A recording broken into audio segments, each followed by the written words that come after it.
Oke, bismillahirrahmanirrahim. Assalamualaikum warahmatullahi wabarakatuh. Waalaikumsalam. Ya, Pak Sandi, apa kabarnya? Alhamdulillah baik, Bu. Baik. Ya, terima kasih Pak Ya. Sandi udah bersedia bantu saya dalam tugas CGP untuk observasi kelasnya Pak Sandi. Ya, makasih Pak.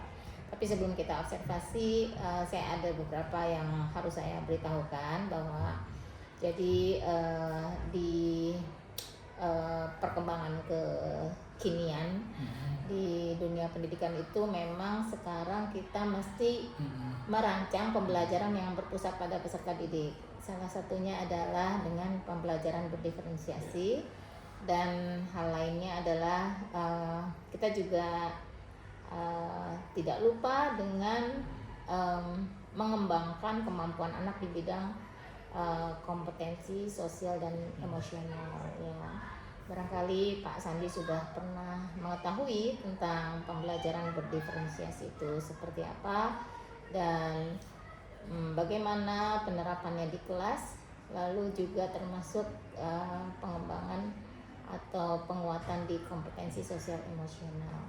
Nah, untuk itu mungkin nanti saya akan ke kelasnya Pak Sandi, tetapi ada hal-hal nih terkait dengan yang akan saya amati di kelasnya Pak Sandi. Jadi untuk yang pertama adalah kaitannya dengan tujuan, ya, dengan tujuan. Jadi kira-kira nih Pak Sandi, dengan adanya informasi yang saya berikan tadi tuh, kira-kira Pak Sandi punya keinginan seperti apa untuk kelasnya Pak Sandi? Baik. Terima kasih, Bu. Yang pertama, keinginan saya untuk kelas saya terkait dengan tadi ya, memang perkembangan pendidikan itu tentang fokus kepada siswa, lalu kita ingin tahu perkembangan siswa dari awal dan segala macam. Itu menjadi hal yang paling penting untuk saat ini gitu. Jadi kayak yang tadi Ibu bilang, pendiferensiasi, lalu KSE, kesadaran sosial dan emosional. Nah, itu menjadi hal yang penting. Jadi memang pastinya ini akan tertuang di modul saya terlebih dahulu yang pertama. Yang kedua, fokus saya nanti ke depan pasti akan bukan memisahkan ya, bahasanya kategorikan ada siswa yang memang betul-betul sudah bisa gitu ya, paham pada saat nanti dijelaskan konsepnya, tapi ada juga yang tidak gitu. Nah, untuk pendiferensiasiannya, nah siswa yang sudah paham dia akan melanjutkan latihan-latihan yang sudah nanti saya akan berikan. Tapi kalau yang belum paham, biasanya dia diberikan pertama motivasi, lalu ditanya dulu problem atau masalahnya di mana. Bahasanya mungkin ada intervensi khusus buat yang tidak bisa gitu. Jadi kayak misalkan dia mungkin bertanya langsung gitu. Jadi ada kekhususan untuk yang belum bisa gitu. Entah misalkan ditutorkan langsung gitu ya, jadi dia datang gitu, atau saya yang bisa datang ke tempat dia gitu, jadi saya tutorkan langsung. Tapi kalau yang udah bisa mungkin bisa langsung lanjutin gitu. Jadi itu. Lalu untuk diferensiasinya, nah untuk yang pengembangan dari kesadaran sosial dan emosional, itu pastinya kayak anak-anak itu mampu untuk memanajemenkan dirinya untuk berani mengungkapkan pendapat gitu. Jadi kayak kalau ada yang ingin ditanyakan, dia berani untuk bertanya gitu ya kan, entah pertanyaan mudah sekalipun atau pertanyaan yang menurutnya umum, tapi kalau dia berani untuk ngomong, maka saya yakin kesadaran sosial dan emosionalnya sudah ada. Nah, itu sih saya pengen ngebangun. Jadi ngebangun dengan memancing-mancing dengan kehidupan yang nyata gitu. Biasanya apa sih yang saat ini lagi terjadi gitu. Jadi dengan kayak gitu menimbulkan rasa keingintahuan. Mungkin itu sih, Bu. Baik, terima kasih Pak Sandi. Nah, berikutnya nih ya, ngomong-ngomong tentang diferensiasi KSE dan kebaruan-kebaruan lainnya. Tadi Pak Sandi sudah menyebutkan tujuannya gitu ya. Nah, sekarang Kalau kita kategorikan untuk area pengembangan yang akan kita fokuskan, itu sebenarnya dalam mengajar itu ada 3 area sebetulnya. Yang pertama adalah mengembangkan lingkungan kelas yang membuat suasana belajarnya nyaman, komunikasinya positif, ada disiplin, ada motivasi, itu area pertama. Kemudian area kedua itu membantu proses belajar mengajarnya. Nah, yang ketiga itu assessment. Nah, kira-kira apa nih pendapatnya Pak Sandi untuk ketiga area pengembangan? Terus nanti rencananya di kelas tuh akan seperti apa?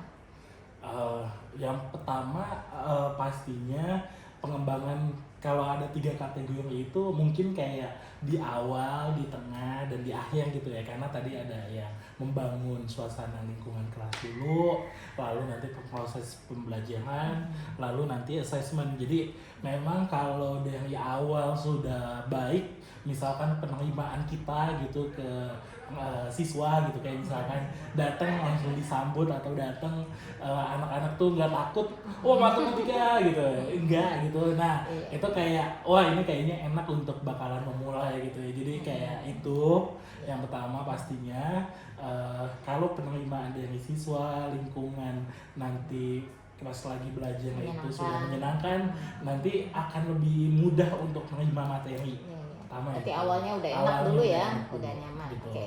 Nanti setelah arena ini udah selesai, lanjut ke prosesnya. Biasanya kalau prosesnya ada akan tersisi tuh anak-anak yang bisa gitu, yang ngerti, yang paham. Tapi akan ada anak-anak, Pak saya belum bisa sama sekali. Pasti ketemu ya. Pasti ketemu tuh di proses. Karena kan di proses itu akan membedakan anak yang bisa dengan yang tidak gitu. Nah di situ prosesnya. Lalu nanti di assessment gitu ya. Lagi-lagi kalau assessment bentuknya macam-macam. Bisa individu gitu ya kan, bisa berkelompok misalkan nanti gitu ya.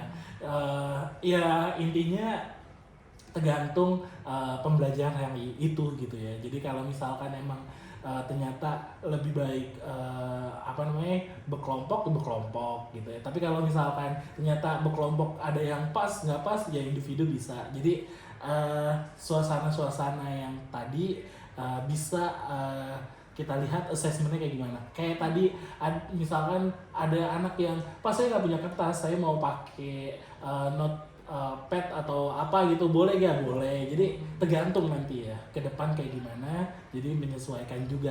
Intinya kita sudah memfasilitasi terlebih dahulu. Baik. Terima kasih. Berarti di bagian pengembangan tadi itu sebenarnya lebih ke alurnya ya. Jadi di awal itu kita harus memberikan suasana yang menyenangkan dulu sehingga di proses belajarnya bisa lebih lancar. Lalu assessmentnya bisa dikerjakan mandiri atau kelompok. Nah, untuk mencapai tahapan-tahapan tadi, Pak Sandi punya strategi nggak? Strateginya apa ya gitu? Apa dengan pendekatan kolaboratif atau apa? Nah, kalau strategi pastinya ada ya. Strategi yang pertama adalah perencanaan. Perencanaan itu biasanya akan tertuang kepada modul ajar kita. Lalu yang kedua, nanya ke mungkin guru yang sudah berpengalaman terlebih dulu gitu, kayak kalau materi ini gimana, susah apa enggak, lalu belajarnya lebih baik kayak gimana dan segala macam. Jadi itu juga termasuk kolaborasi sesama antar guru gitu ya. Kan dari situ kan bisa tahu tuh input yang bagusnya gimana. Nah, lalu yang ketiga pastinya masukan dari anak-anak gitu ya. Jadi, Pak ini dong gini gitu ya. Masukannya dari anak-anak, misal lebih enak misalkan menggunakan buku, menggunakan gadget, itu kadang suka menyesuaikan. Kadang anak-anak suka ngasih masukan. Dan itu biasanya setelah kita mengajar di TP yang pertama gitu, akan ada masukan buat ke TP yang kedua gitu, dan selanjutnya gitu sih. Baik. Terima kasih Pak Sandi. Rasanya saya sudah tidak sabar mau masuk ke kelasnya Pak Sandi nih. Kalau kayak gini keren banget. Mulai dari tujuan, kemudian area pengembangan yang hendak dicapai, lalu strateginya apa. Nah, mudah-mudahan nanti kita bisa melihat langsung bagaimana kelasnya Pak Sandi dengan tahapan-tahapan yang tadi. Terima kasih Pak Sandi, Siap. sukses selalu. Mudah-mudahan nanti semakin banyak anak-anak yang berhasil diajar Pak Sandi. Amin. Terima kasih. Wassalamualaikum Terima kasih, Bu. warahmatullahi wabarakatuh. Waalaikumsalam.